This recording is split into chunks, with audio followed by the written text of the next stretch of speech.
Muchas gracias, muy buenos días. Pues hoy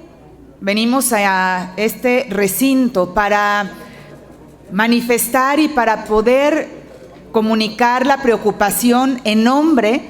de toda la población de mi municipio de León, Guanajuato. El pasado fin de semana el presidente se atrevió a declarar mediante sus cuentas de redes sociales la decisión de excluir a León del beneficio del agua de una presa y de un proyecto además que tiene ya muchos años en proceso y donde también hay que decirlo, desde que se inició y desde que se publicó el convenio de construcción y todos los convenios que han habido para la infraestructura, para la distribución,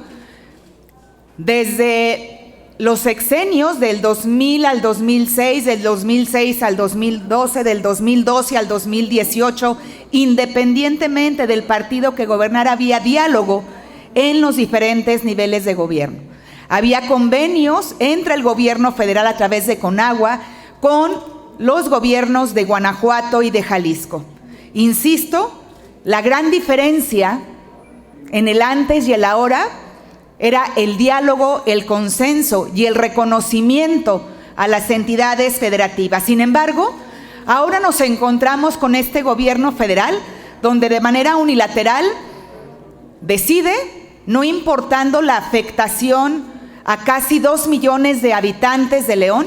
de manera unilateral decide excluir a León de un proyecto en el que, insisto, el objeto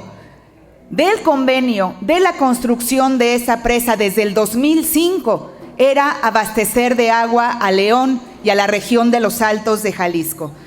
sin argumentos jurídicos, sin elementos técnicos, simplemente como lo ha sido este gobierno federal. Lo que el presidente quiere, lo que el presidente dice, se tiene que hacer ley, se tiene que cumplir, no importa si se viola la Constitución, no importa si se violan los acuerdos y los convenios firmados, no importa si afecta a las y los mexicanos y en este caso a la población de León. Por eso vengo en nombre de las y los leoneses a decirle al presidente que atienda el diálogo, que reconozca que hay gobierno estatal, que hay gobierno municipal, que reconozca los compromisos que se han asumido y que también hay que decirlo, recursos que ya se invirtieron, recursos que ya están comprometidos tanto por el gobierno estatal como por el gobierno municipal y simplemente lo que se ocupa es que él tenga la disposición de dialogar y de construir y que no siga destruyendo. Aunque su discurso en campaña era el cancelar la presa, la construcción de la presa del Zapotillo, que ponga por sobre sus dichos el beneficio de la población. Y hoy por lo mismo estamos presentando en esta comisión permanente un exhorto al gobierno federal para el diálogo, para que establezca una mesa de diálogo en la que puedan estar el gobierno, las autoridades estatales, las autoridades municipales, y por supuesto los organismos del agua, tanto del estado de Guanajuato como del municipio de León, que piense en los casi 2 millones de habitantes y que por supuesto la obra de la presa del Zapotillo, aún cuando hace 2 años el entonces secretario de Semarnat se refería a que una presa era como un mastodonte pesado que ya no funcionaba para distribuir el agua. Y desde entonces el secretario de Semarnat lanzaba ya una alerta, porque incluso llegó a mencionar la posibilidad de cancelar la obra este gobierno federal. Por eso insistimos en el diálogo, insistimos en la necesidad del reconocimiento de las entidades y de los municipios, insistimos en que se respeten los acuerdos, los convenios firmados por el gobierno federal y por los gobiernos estatales y que deje de destruir, que de lo que se trata es de construir, que el agua nos ayude a lograr consensos como se ha hecho en los últimos años hasta que llegó este gobierno federal. Ojalá y tengan la disposición y exhortar, por supuesto, también a las senadoras de Guanajuato, de Morena, a que vean por la población de León. Primero están los ciudadanos y ciudadanas que ellas representan, y esperemos que tengan la sensibilidad para poder aprobar este exhorto, para que se pueda establecer esta mesa de diálogo y para que se puedan respetar los convenios y los acuerdos que previamente, y no digo solo en este sexenio, sino en los sexenios anteriores se han firmado y que hasta la fecha habían sido respetados. Por eso les pedimos, y a través de este punto de acuerdo que hoy presentaremos en la Comisión Permanente, en la voz de las y los leoneses, en la voz de las y los guanajuatenses, esperemos que el gobierno federal se decida a dialogar y a reconocer a las autoridades y lo que ya ha sido previamente acordado, convenido, y sobre todo también el daño que estaría haciendo a la población, el daño social, el daño económico, y que vea por los ciudadanos. Ojalá que tengan la disposición y esperemos que Morena piense por las y los ciudadanos y no solamente obedezca y siga obedeciendo a los caprichos. Muchas gracias.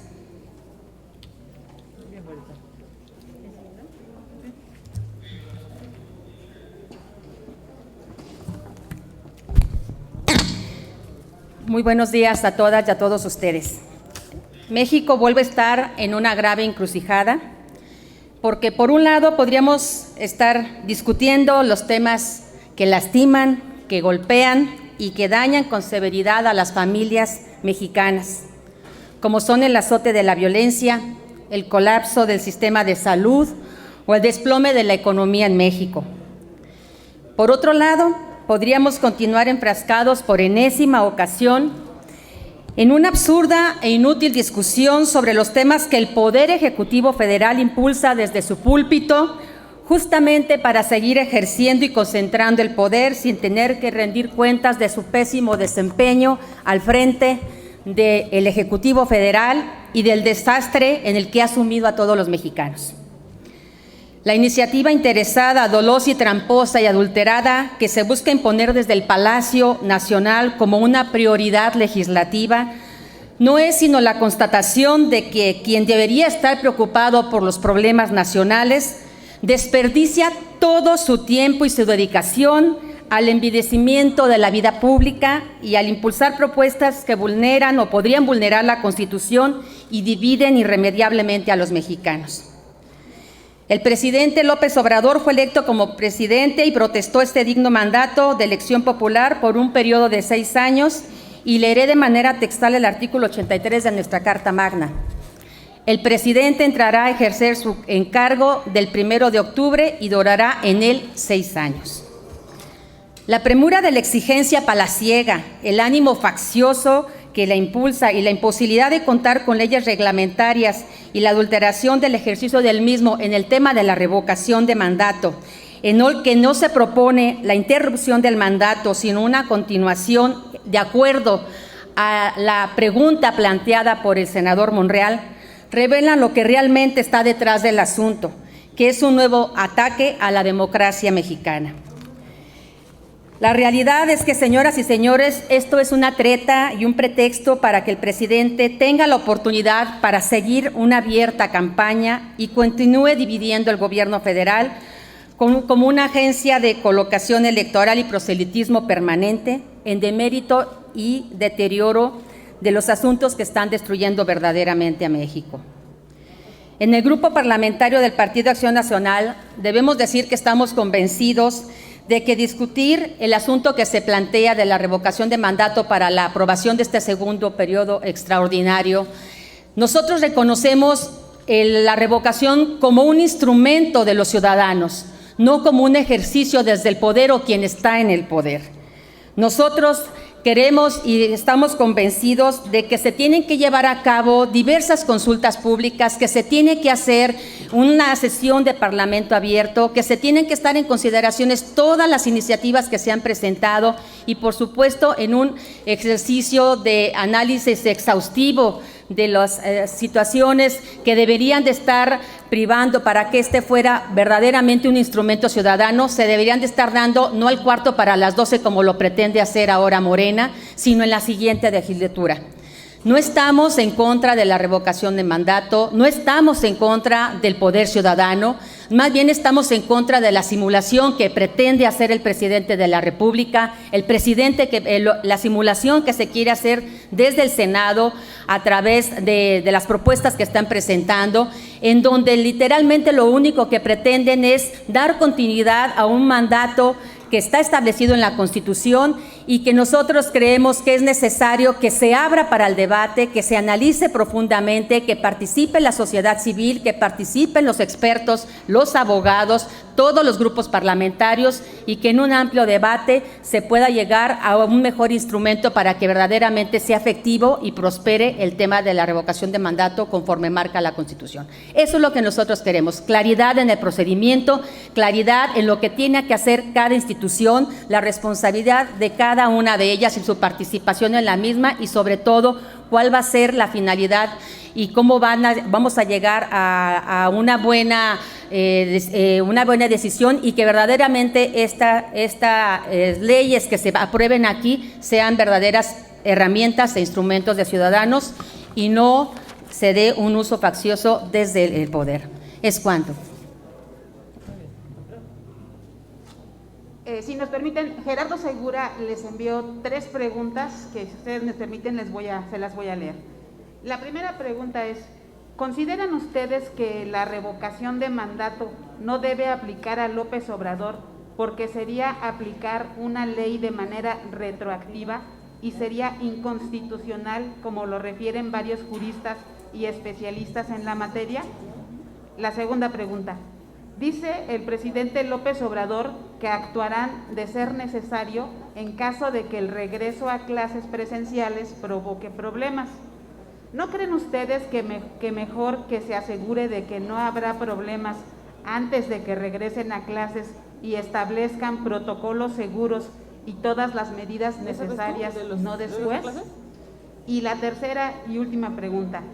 ¿qué opinan del diputado de Morena del estado de Veracruz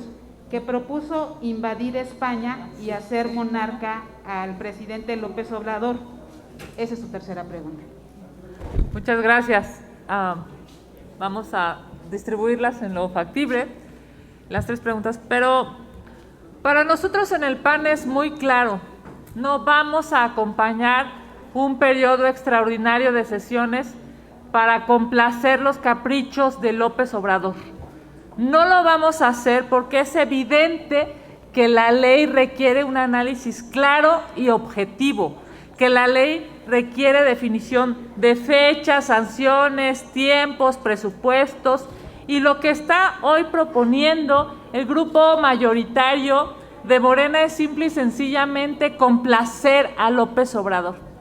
En el PAN los instrumentos de participación ciudadana han sido prioritarios. Incluso nosotros mismos hemos presentado iniciativas en la materia. Nosotros mismos hemos presentado iniciativas a propósito de la ley de revocación de mandato. Pero lo que hoy se quiere proponer al Pleno de la Comisión Permanente es una burla. Es simple y sencillamente que desde que López Obrador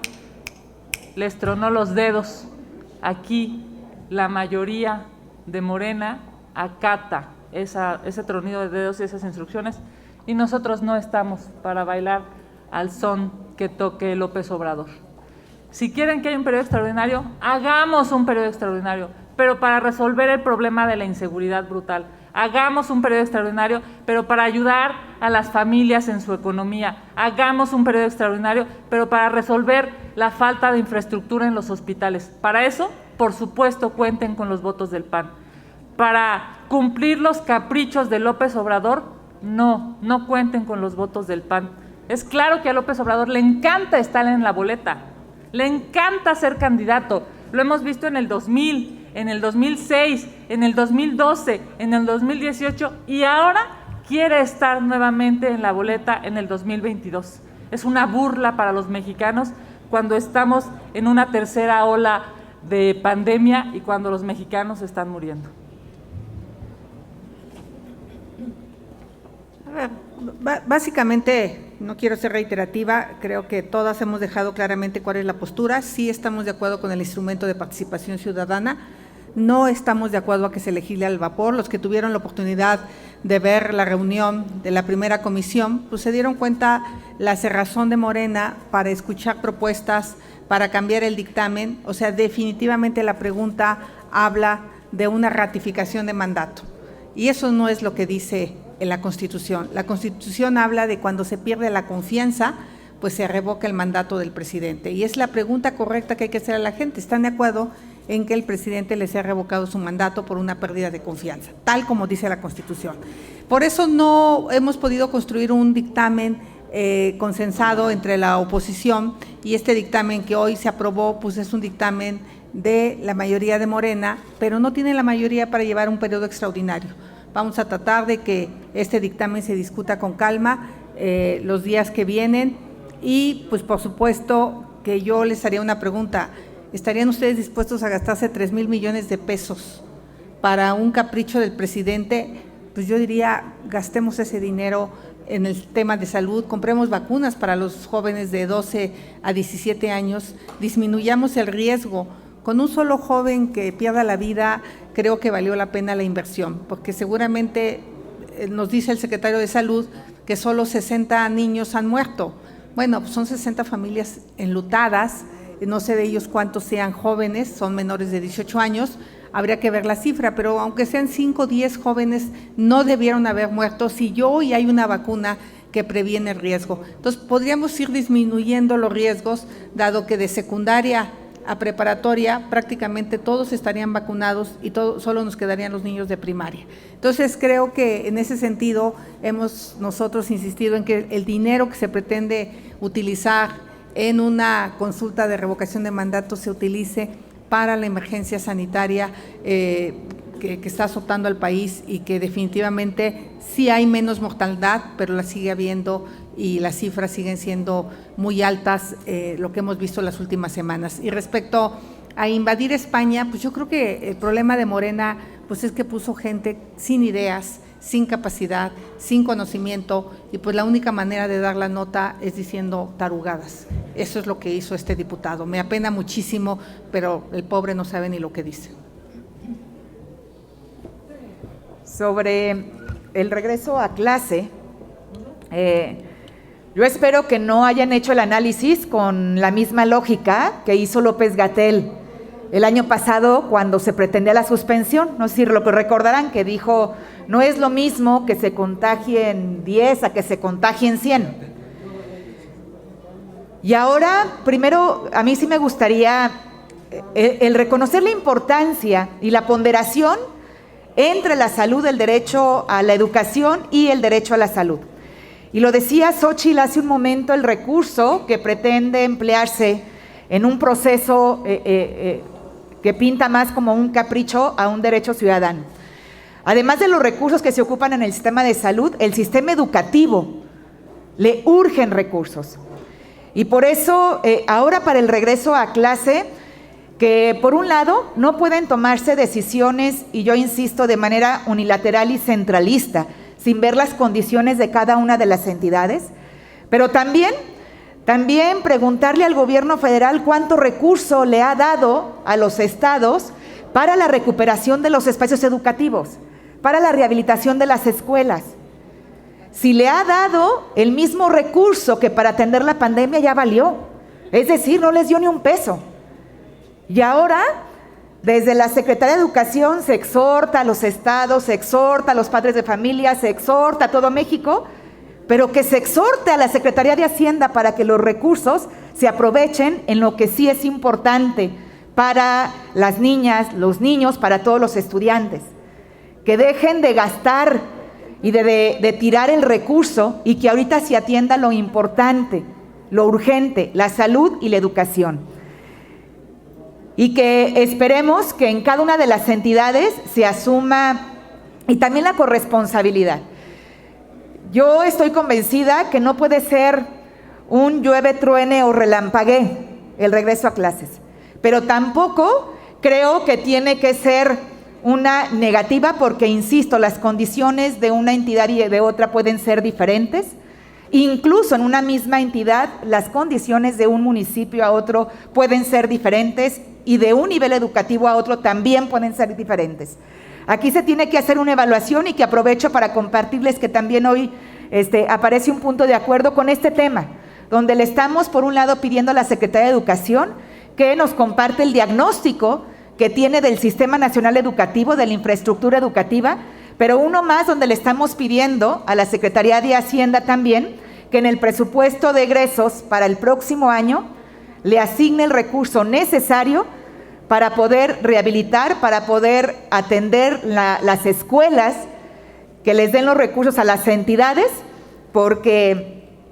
sí es un tema muy importante y ojalá dejen de tirar el recurso de las y los mexicanos y se pueda invertir en lo que realmente vale la pena. La educación es muy importante, la salud es muy importante, pero en los dos temas se ocupa que tengan la disposición de dar el recurso que se necesita y que cada entidad puede evaluar las condiciones de la infraestructura educativa y los riesgos que se pueden correr en cada nivel para el regreso a clases. Quisiera nada más hacer un pequeño señalamiento de un tema que está publicando el canciller, el secretario Ebrard, en este momento. El día de ayer, una servidora solicitó a través de las redes sociales que, dado el éxodo que se vive en Afganistán, en el que mayoritariamente los que están saliendo son hombres, y podemos ver las imágenes de una alta, muy alta cantidad de hombres intentando salir de Afganistán, pero casi ninguna mujer. Y la primera reflexión que yo me hacía cuando vi estas imágenes, ¿por qué no están las mujeres intentando salir? Pues primero que nada porque no les respetan sus derechos, porque no tienen cómo salir, porque no tienen dinero, porque son las que se van a quedar, lamentablemente, y muchas de ellas en condiciones posibles de ser asesinadas. Yo solicité el día de ayer que el gobierno mexicano ofreciera asilo a las mujeres afganas y el canciller Marcelo Ebrard está informando esta mañana que con la participación de Guillermo Puente Ordorica, embajador de México en Irán, iniciando, dice él, hemos iniciado el procesamiento de las primeras solicitudes de refugio de ciudadanos afganos, especialmente de mujeres y niñas que así lo han solicitado. Desde aquí, desde el Senado de la República, así como hemos cuestionado muchas decisiones del gobierno federal, también habremos hoy de reconocer este esfuerzo desde la Secretaría de Relaciones Exteriores que da eco a la solicitud que nosotros hemos hecho el día de ayer. Las mujeres en todo el planeta deben ser respetadas. Lo pedimos aquí en México y debemos como país ser solidarios y solidarias con las mujeres hoy en Afganistán, que están sin duda en peligro de perder la vida. Muchísimas gracias. Gracias. A ustedes les agradecemos mucho, a la diputada y también a las senadoras de Acción Nacional.